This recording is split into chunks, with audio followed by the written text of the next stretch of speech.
Fallout New Vegas. A personal favorite of mine, and when I play this game, I love nothing more than to play on hardcore mode. But a lot of people seem to get intimidated by hardcore mode and refuse to even give it a try. So in this video, I intended to try to remedy that issue. How yinz doing? I'm Ian, and this is my Fallout New Vegas character creation guide for hardcore mode. Let's get into it. Truth is, the game was rigged from the start.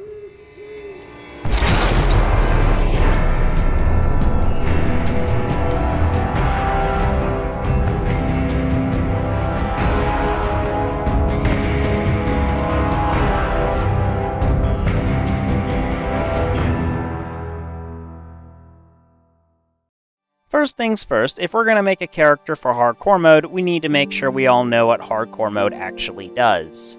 Hardcore mode is an optional setting you can enable as you leave Doc Mitchell's house at the start of the game, and is interestingly completely unrelated to the actual in-game difficulty.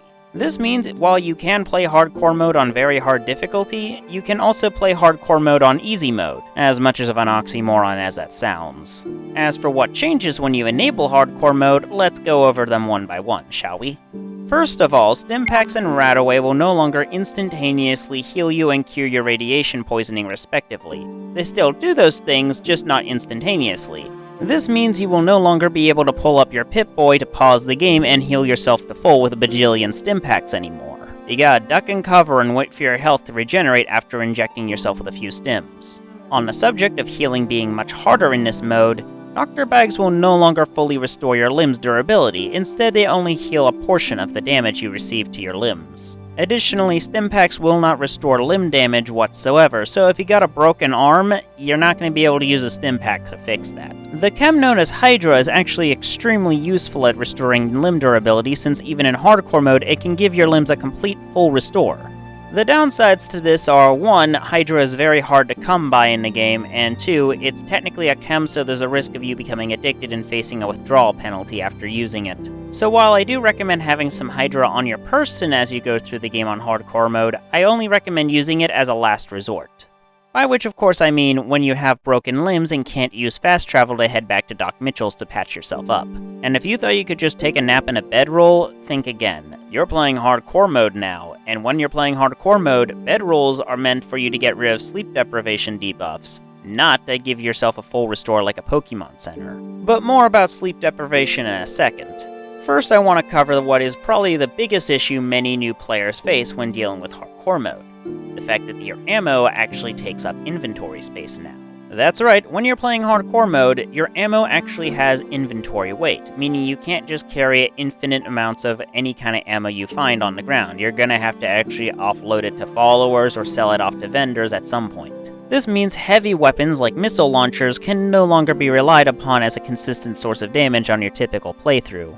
The best practice in my experience to deal with this issue is to pick 2 different weapons that use different ammo types but rely on the same weapon skill. That way you always have a backup in case you forgot to restock on ammo for your primary weapon. While you can go about this game using any weapon type your heart desires, in my experience, energy weapons are the best. This is partially because the batteries you use to power your energy weapons can be recycled at a workbench into new batteries that you can continue to use. Partially the fact that you can use the batteries of different energy weapons and convert them into the ammo types you actually use with relative ease if you have a decent science skill, but the primary reason I would say that energy weapons are the best for hardcore mode is the fact that microfusion cells are so easy to come by once you get past Novak that, quite frankly, if you're playing a stealth-oriented character with some reliable companions, you're probably never going to need to restock on ammo ever again. Now, speaking of companions, they can permanently be killed now. That's right, when you're playing hardcore mode and their HP goes to 0, instead of acting like a quest essential NPC in Skyrim and sitting on the floor waiting for their health to slowly regenerate,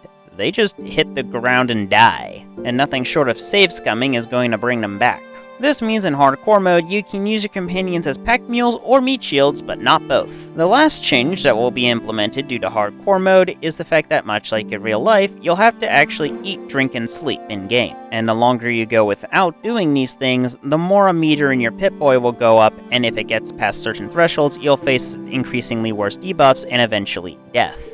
Dehydration is the one that builds up the fastest, so always have some water in your inventory at all times. The only exception to this is when you're playing the Honest Hearts DLC, where fresh drinking water is literally everywhere. No, really, the knee-deep water you have to get through in order to reach the tribal camps in that DLC is perfectly clean drinking water. So when you're trying to figure out what you leave behind in order to get past the game's arbitrary weight limit in order to start the DLC, the bottled water you have in your inventory should be the first thing to go.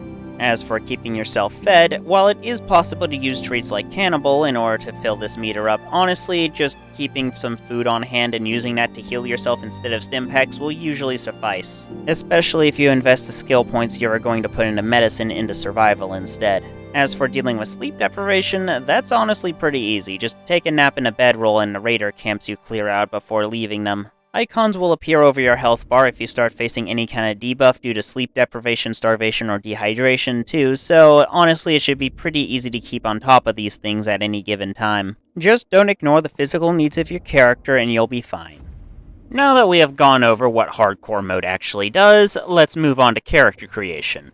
After you decide what to name your character and spent way too much time deciding what they physically look like, it's time for you to decide the first thing of actual importance to your character build, where you allocate your special points. But before you head to the Vigor Tester machine to allocate your special points, there's two things I want you to be aware of. First of all, directly across the room from the bed you start the game in, there is a desk with a pair of reading glasses and a magazine that boosts your medical skill temporarily. If you intend to grab the 4 Eyes trait on your character, these glasses are a must-have. Additionally, as you walk to the Vigor Tester machine, you'll notice some shelves on your left.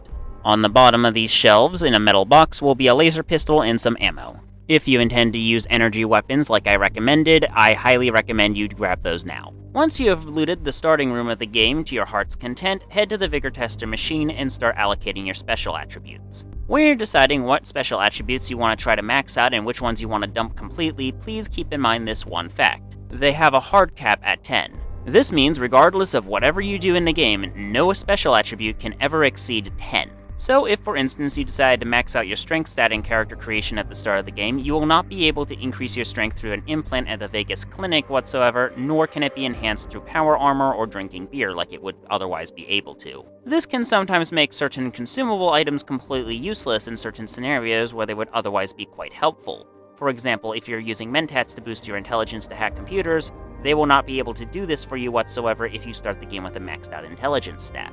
This is because mentats in this example don't actually improve your science skill whatsoever. Instead, they boost your intelligence stat, which is linked to your science skill. In order to make sure you don't accidentally have issues like this arise whatsoever on your playthrough, I will go over exactly what the special stats do in their totality, one by one, as well as my general recommendation of what level range you want to put them in on a typical playthrough in hardcore mode. Starting with Strength. There is only one skill directly correlating to your strength stat, that being melee weapons, which is quite fitting since your strength stat also affects your melee weapon damage as well as your carry capacity. Additionally, many weapons in this game actually have a minimum strength requirement in order to be wielded properly. This means if you had any intention of using heavy weapons like miniguns or rocket launchers, you're going to want to keep your strength stat relatively high, since if you keep a low strength stat, not only will you not have the inventory space to carry these weapons and the required ammo, you're also not going to be able to wield them properly in the first place. Since heavy armor in this game will actually boost your strength score by 2, I don't recommend boosting this stat up beyond 8 in character creation. But personally, I tend to be relatively good at managing my inventory, so I tend to lower this down to 4, since anything less than that is just shooting yourself in the foot in my opinion. The next of your special attributes to cover is Perception. Perception is a must-have stat for pretty much every character in the game. For starters, the skills that are governed by this attribute consist of explosives, lockpick, and energy weapons, so if you need a boost to any of these skills, you can use perception-boosting items in order to get a boost to those. More importantly, this stat also governs your weapon accuracy to some extent, as well as the mob detection range on the in-game compass. However, I strongly advise against maxing this stat out at 10, since doing so will make it so that perception-boosting items will no longer enhance your lockpicking skill whatsoever, which can be quite detrimental early on in the game. Generally speaking, I recommend having this stat somewhere in the range of 6 to 8 unless you're playing a pure melee-oriented character. But given the slower nature of healing in hardcore mode, I advise against melee builds entirely. They're doable if you have your heart set on them, but they're not exactly the best here. Next on the list is probably one of, if not the most important skills you'll need to consider, Endurance. Not only does endurance affect your max HP and healing rate, it also governs your unarmed and survival skills, so if you need a boost to either of those skills in a speech check for some reason, this is a special attribute you'll want to apply a buff to. Since your endurance determines how many implants you can get at the Vegas clinic, I can see a reasonable argument for someone arguing that this should be maxed out at 10, since there aren't exactly a lot of items in the game that boost this stat whatsoever, consisting of the chem known as buff out, the clothing you might occasionally find on dead travelers on the road, and a few overpowered DLC items. Generally speaking, think of your endurance stat similar to your constitution stat in Baldur's Gate 3. You want this as high as possible, but not at the expense of your other abilities. After all, it doesn't matter how big your health pool is if you hit like a wet noodle. The next special stat to cover is Charisma. Charisma governs the speech and barter skills as well as companion nerve. This means items that boost your charisma will also enhance your speech and barter skill. More importantly, this stat also makes your companions more durable. This means if you want to have companions following you around in this game and don't want to risk them dying on hardcore mode, you're going to have this stat bumped up a few points. But if you're willing to reload a save in order to bring your companions back, don't care if they die permanently in the first place or just play a lone wolf in this game to begin with, well then, just dump this stat entirely, it doesn't do anything useful to you. If you're worried about having a low speech stat at the start of the game, don't worry, just take some mentats and down it with moonshine and you'll be fine. That's usually enough to pass any speech check early in the game. Up next we have Intelligence. Intelligence is arguably the most broken skill in the entire game. Not only does Intelligence govern your medicine, repair, and science skills, but it also determines how many skill points you may invest into your skills at level up. This is insanely powerful since it means you can easily level up the stats you actually want to use very quickly in the game. In fact, I once had a character in a late game with a high intelligence stat that had maxed out so many skills that I was starting to invest the skill points into skills I wasn't using whatsoever, like Unarmed, because I didn't know what else to do with the skill points. This is especially true if you grab the Educated perk at level 4. Just keep in mind if you want to use the Educated perk that you need a minimum of 4 intelligence in order to select it at level 4. All in all, intelligence is pretty much the same story as endurance. You want this stat as high as you can go, but you also don't want to do so high that you're sacrificing other important attributes of your build. Up next is agility. This attribute is really good. First of all, it governs your guns and sneak skills, so if you need a boost to your ability to sneak around or shoot lead-spewing firearms, any item that can boost your agility stat whatsoever can help in this endeavor unless you maxed it at a 10 already. More importantly, it also determines how much AP you have in VATS as well as your reload speed.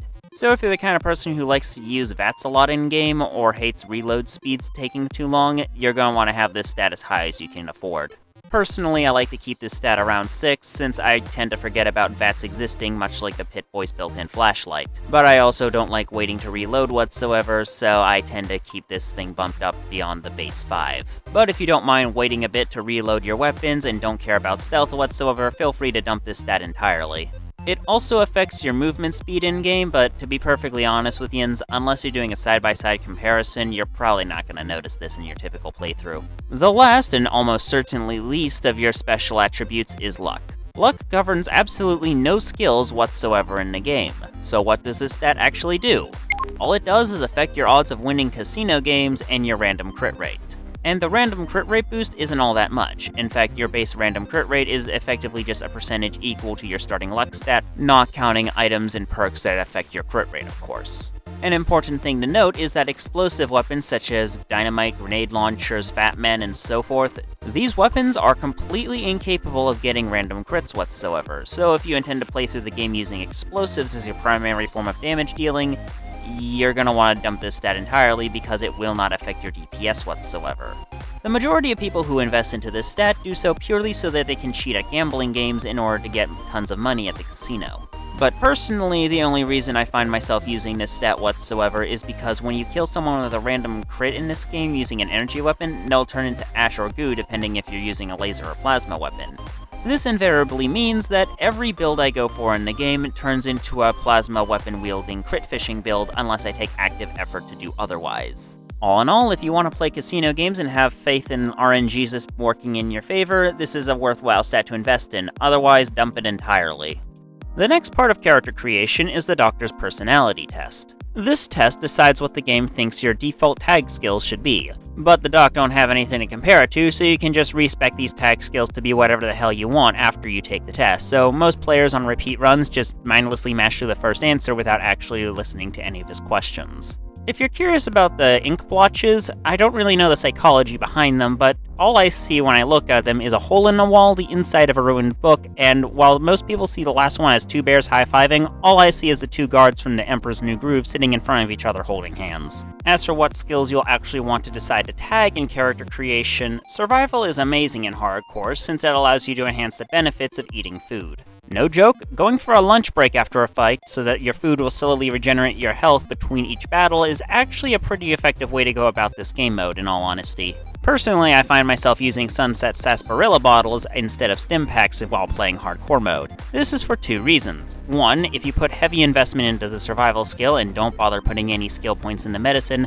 most food items will end up healing for more than a stim pack ever would. Secondly, if you drink enough Sunset Sarsaparilla bottles, you'll inevitably get the 50-star bottle caps you need to access the Pew Pew laser pistol. This laser pistol is easily one of the most powerful unique weapons in the game, since when you land a random crit with it, you're actually doing equal damage to the alien blaster. The only downside is it goes through ammo like a hot knife through butter, but that's a small price to pay for some of the best DPS the game has on offer. If you're looking to have a good time in hardcore mode and don't have anything specific in mind, my recommendation is to tag the energy weapons skill, speech skill, and survival skill.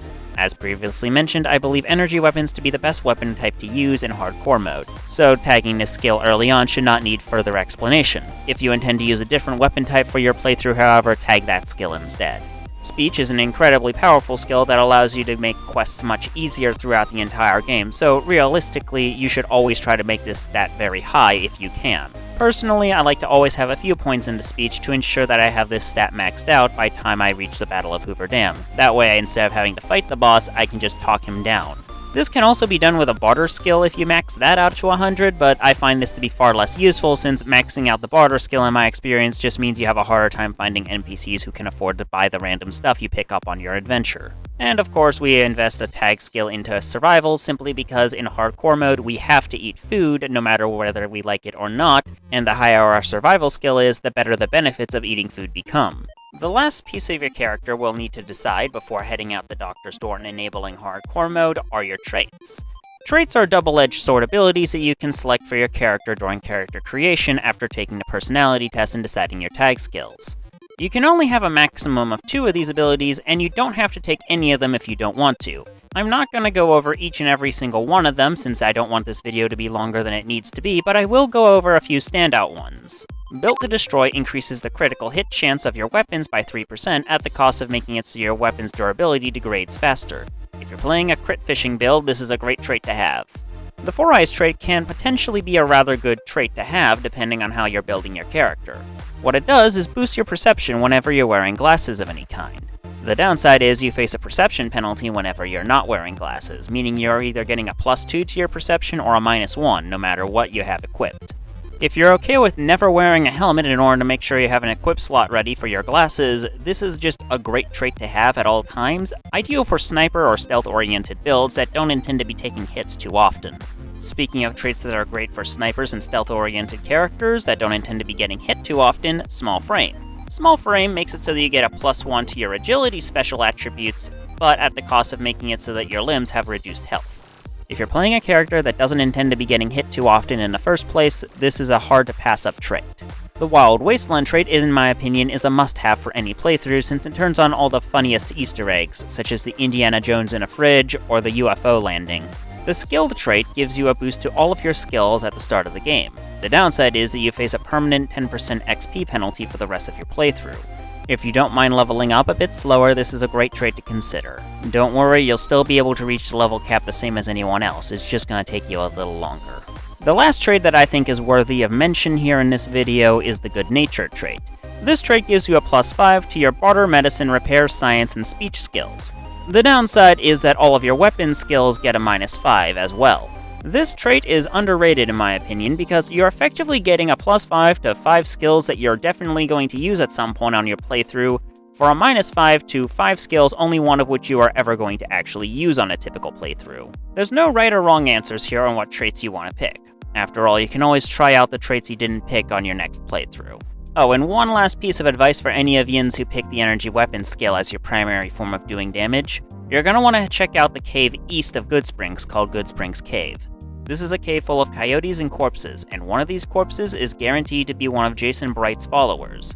While the loot he has on him is somewhat randomized, there's guaranteed to be some sort of energy weapon on him, and if you're lucky, you'll get a recharger rifle or recharger pistol.